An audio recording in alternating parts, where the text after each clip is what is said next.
Hello and welcome to the Brutal Iron Gym podcast, where our goal is to cut through the BS and deliver the brutal truth about topics related to health and happiness. Today's podcast number 1764. The topic is Q&A, and the title is How to Correct a Soft Knee Deadlift Lockout. Now, today's podcast is actually going to be paired with an educational video we'll have on our YouTube channel. So you can find us on YouTube under the name Brutal Iron Gym. And remember, we're always on Instagram as well. I post there pretty much every day, and it's often different content than what we have on our podcast. And again, you can find us under the name Brutal Iron Gym. Today's podcast topic came from a listener.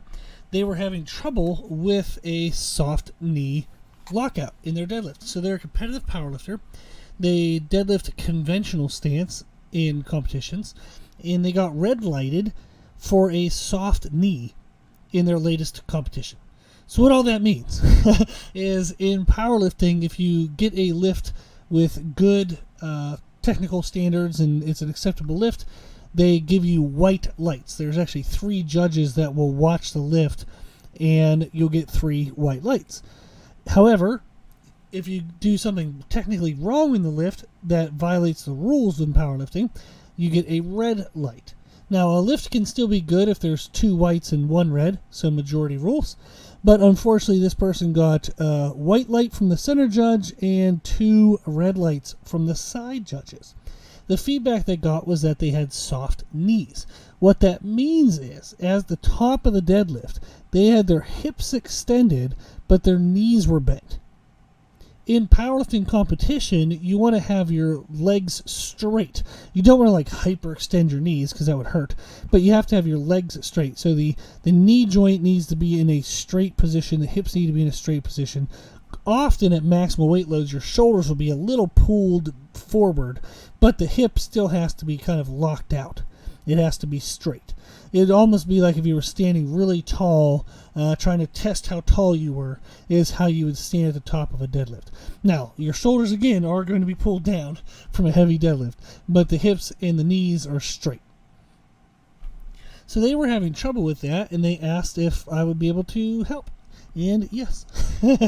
So I actually have a client who's going through the same issue.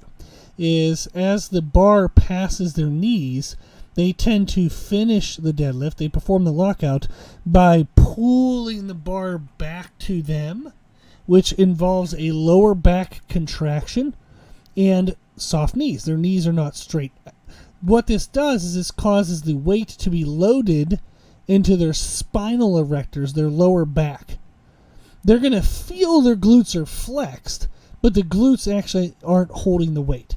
So that's not optimal. It does run a risk of injury. It does wear out your lower back. It also thickens your lower back. So if you're a female or male wanting to grow your glutes to have a narrower waist, you do not want to lock out your deadlifts with soft knees. That will thicken your core more than your glutes. So that's definitely something we got to fix. And it does put compressional pressure. There you go. That's a weird word. Compressional pressure in the spinal discs in the lumbar spine.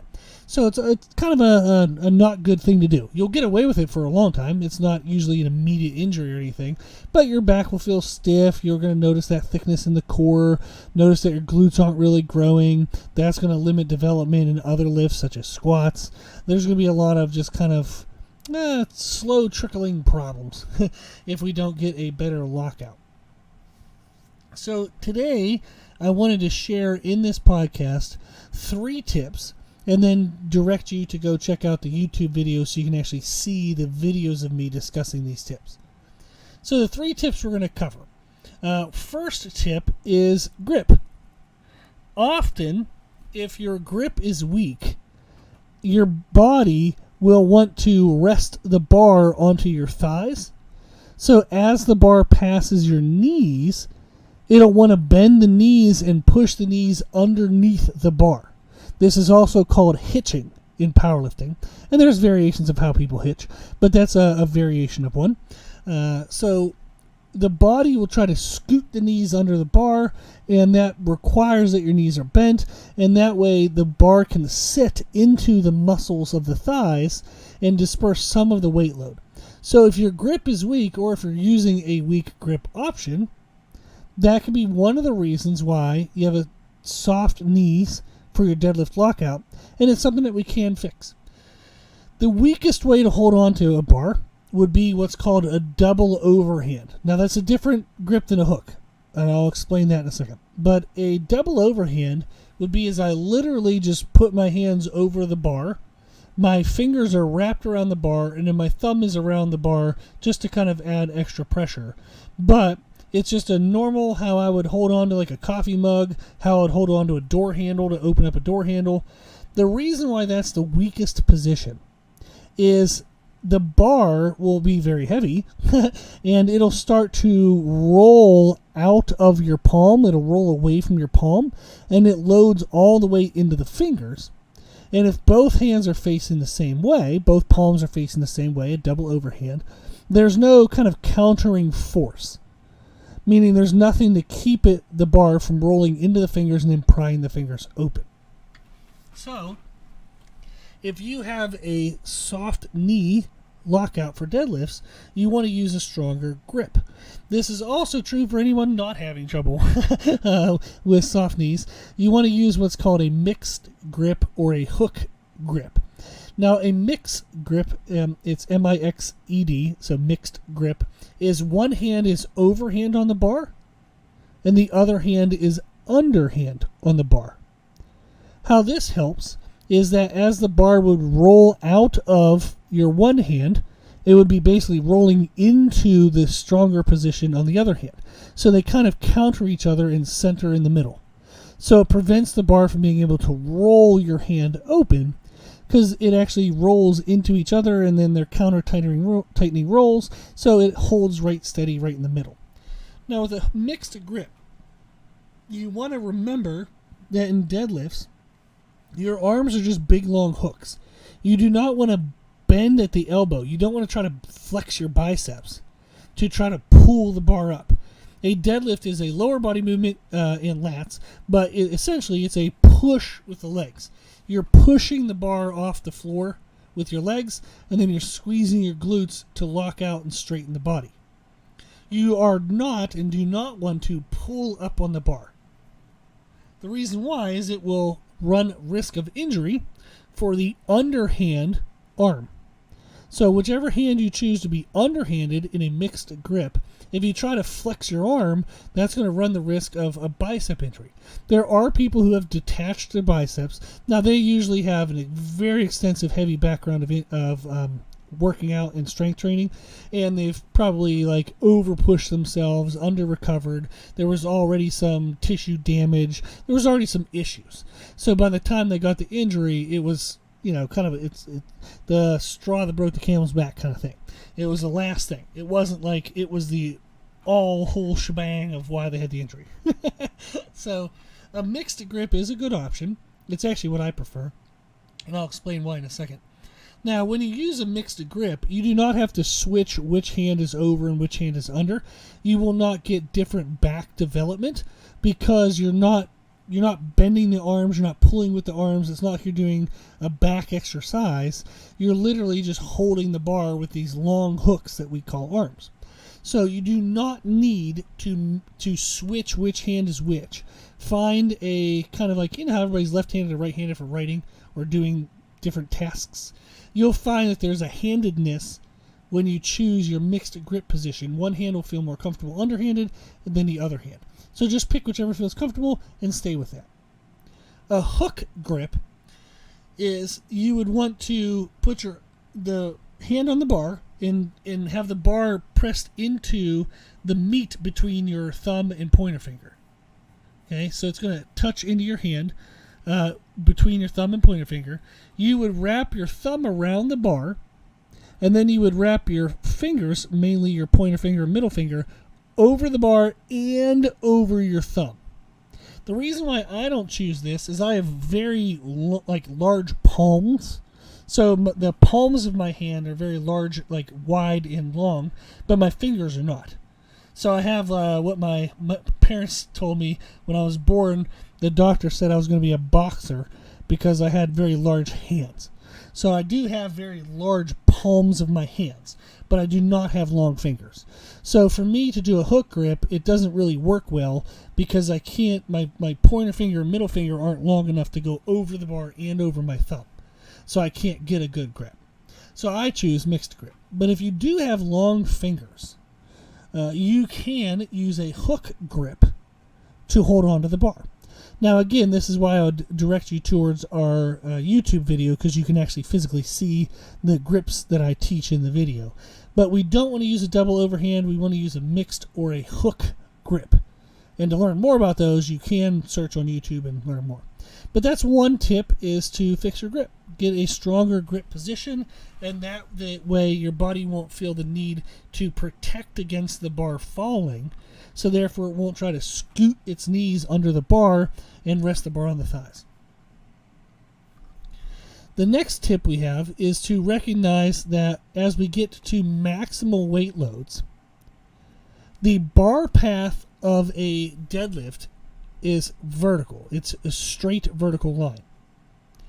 Now, ideally, we would like to have that line be slightly angled back towards our body, like we're using our body as counterweight as the bar comes off the floor to try to pull the bar towards us as the bar pulls us towards it. So I have clients who deadlift over 3 times their body weight. There's not much that they can do to manipulate the bar path, but if you're deadlifting less than that, you are going to have an ability to kind of pull the bar towards you as you stand up. So the pathway of a barbell is still going to be a straight line, but it'll be slightly angled back towards you in like a perfect case scenarios. With that in mind, we know that the bar is going to come off the floor and go in a straight line. When people have soft knee lockouts, they tend to, as they drive the bar off the ground and the bar gets to their knees, they try to, through their lower back, pull the bar back up towards them. That's not going to work because the bar, you cannot have the bar come straight up and then take an angled circular path back towards you. The bar is too damn heavy. You are not going to be able to manipulate that bar path. It's going to be a straight line. So instead, what happens, instead of the bar actually coming back towards you, you have to bend your knees and the knees have to come forward under the bar. Now, if you're deadlifting sub-maximal, like under your body weight, you will actually have quite a bit of manipulation possibilities on the bar, and that's going to actually make it harder for you to know the correct form because the bar is so light that it's not giving you that feedback that it needs to move in a straight line. So if you're deadlifting under your body weight, you're not going to get as much feedback on this cue, but it's definitely something to think of and wanting to practice, because as you get stronger to deadlift your body weight or more, you'll then start to realize, okay, this bar is not coming back towards me. I have to go towards it. And what that means is, as the bar passes your knees, you have to think of continuing to straighten out your legs, so continuing to push through the floor, and then squeeze your glutes to come forward. So I want you to do a little visual practice with me. Is as a deadlift comes off the ground and the bar gets to your knees, in proper positioning, your shoulders will be vertically above your knees. So if you were to draw like a straight line, like a vertical line from the floor, so a perpendicular line to the floor, your knees and your shoulders will pretty much be over top of each other, like they're going to be in a straight line. Where people get in trouble with soft knee lockout is, as the bar passes their knees, they try to bring their shoulders back. That's incorrect. What you want to do is leave your shoulders over your knees and think of bringing your hips forward. Again, this will make more sense when you get heavy enough weight that the bar only moves in a straight path. But as the bar is passing your knees, you want to keep your shoulders where they are and think of bringing your hips to the bar. Do not think of bringing your shoulders back. Okay? This is going to help a lot because it's going to allow you to have the hips drive forward to meet the bar, and your legs will straighten out and lock out at the same time. If you try to bring the shoulders back, your legs will always stay bent. You will always have a soft knee lockout. So since the bar moves in a straight path, we have to bring the hips to the bar, not bring the bar to the hips by bringing our shoulders back. So leave the shoulders there, bring your butt to the bar, okay? Now, in the YouTube video, you're going to see that one of the accessories or corrective type movements I typically have clients do is what's called lockout RDLs. So we just practice at a little bit of a lighter weight, is a deadlift off the floor, get the bar to just below their kneecap. And then they practice just bringing their hips to the bar to create a lockout. Then their hips come back to lower the bar down to their knees. Then we just repeat that over and over and over. So an RDL is Romanian deadlift. Again, you can go to the YouTube and find that exercise. But you just do lockout RDLs for multiple reps. And that teaches you to bring the butt to the bar, not the shoulders back to you. Another fun, weird thing we have is at Brutal Iron Gym, we have wooden slats that we put on the outside of our squat racks, and we do what we call rack slide deadlifts. And this is where the person has to pin the bar against the rack the entire way, up and down. So it's almost like they're deadlifting on a Smith machine. But why I like rack slide deadlifts is if they get it wrong, the bar comes off the rack and there's immediate feedback. In a Smith machine, you don't get that feedback. So we use the wooden slats and we do rack slide deadlifts. I never would recommend to do rack slide deadlifts in any gym ever unless you have PVC pipe, like covering, like plastic covering or wooden covering over your rack. Otherwise, you'll grind the metal off the bar. You'll kill your knurling on the bar. You'll kill the paint on the rack. Do not do that to my racks or your racks or any gym's racks. So you want to have some kind of protective covering. But rack slide deadlifts is kind of a fun, unique one that we do at Brutal Iron Gym. But if you don't have the ability to do that, you can just do lockout RDLs. Then the third tip we want to consider is the accessories that we choose to do to strengthen our deadlift. So typically you would want to do some kind of movement preparation, mobility work, get yourself warmed up in a workout. And then you would do your deadlift work, and then you would do what's called accessories, which are things that are related to the main lift of the day, but they're subsections or broken down parts of variations so that way you can isolate certain aspects. What we would want to do is we would want to isolate that glute to the bar concept. So you can do sumo stance, stiff leg deadlifts, or depending on your hamstring mobility, they might look more like Romanian deadlifts. But you would do sumo stance, stiff leg deadlifts, or Romanian deadlifts. You can do conventional stance, stiff leg deadlifts, or Romanian deadlifts. Or you could also do hip thrusts. At our gym, we have a Nautilus glute drive, which is a hip thrust machine. You can do that as well. You just want to practice movements that have a hip hinge, and you practice bringing the hips to the bar. So that way you can have the mind-muscle connection of that concept as well as develop the muscular strength to do that movement. Okay. So if you're having trouble with soft knee deadlift lockout, those are 3 great tips. Fix your grip. Use a mixed or overhand grip, not a double overhand. Remember that the bar path is straight, so you have to bring your hips to the bar, not your shoulders back to you. And in your accessories, you want to choose stiff leg deadlifts, Romanian deadlifts, and hip thrust variations. Okay, 3 really helpful tips. This is stuff I do all the time to help clients. And again, we have that video on YouTube, how to correct a soft knee deadlift lockout.